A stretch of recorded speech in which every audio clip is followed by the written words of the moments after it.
think it was wise for Kubernetes to open source Kubernetes and donate it to Linux Foundation to form CNCF? What kind of implications it created, and how do you see that getting applied to the current context of generative AI?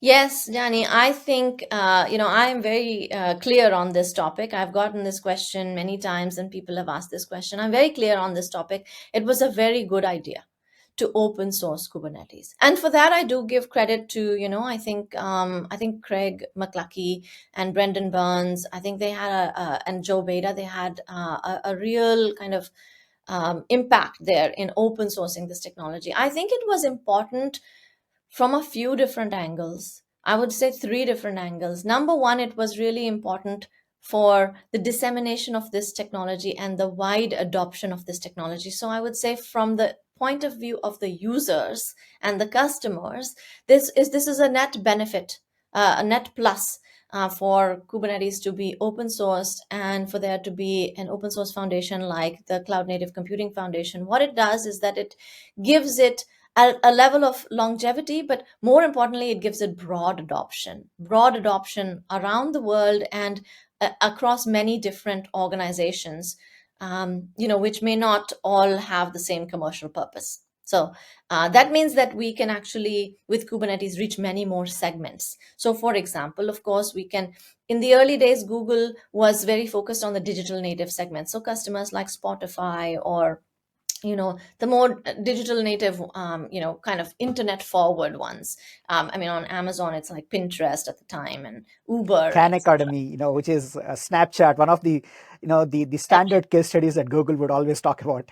Right. So at the time it was that, but because Kubernetes was open source, we also had Red Hat involved as a very um, high contribution party, and they were highly focused on enterprises, traditional enterprises, so Barclays and other banks and financial services institutions, and so that rounded out the roadmap for Kubernetes.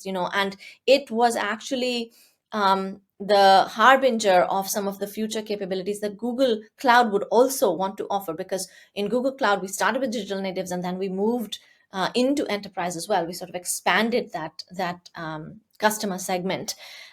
So because of that open source collaboration, I think Kubernetes developed faster and was a more well-rounded project. And also you see Kubernetes being used on edge devices. And that's again, like, smaller devices. And that's also something that came out of the open source community. So I think for users, and now you see, and this is something that I encouraged as the chair of the CNCF governing board for quite some time, is a real focus on the end user board. So you have folks like Apple and Spotify that have contributed many things back to Kubernetes. Sometimes they're at a higher level, higher layer, like Backstage, for example.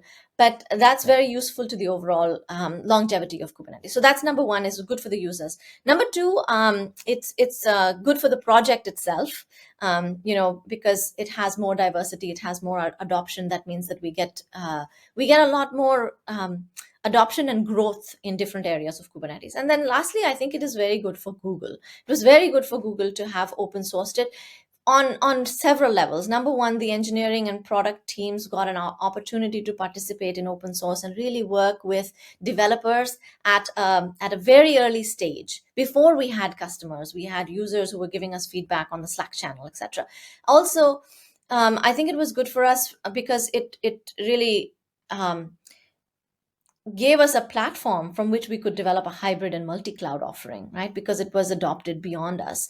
It does have trade-offs. Making something open source has trade-offs. It means that you are working on something that your competitors and others could use and benefit from your engineering. And so that is a problem with open source, and it's not just a problem with Kubernetes, it's a problem with open source in general, that I think the industry as a whole has been working on, with better licensing models, with open core kind of framework of running open source technologies. And of course, cloud has made it much more viable to build and run open source and actually profit from it. I think it's extremely important to have a sustainable open source project on which you are able to generate a profit if you're going to be maintainers and contributors. So that's something that we had to learn over the years of Kubernetes, but I think we did it effectively.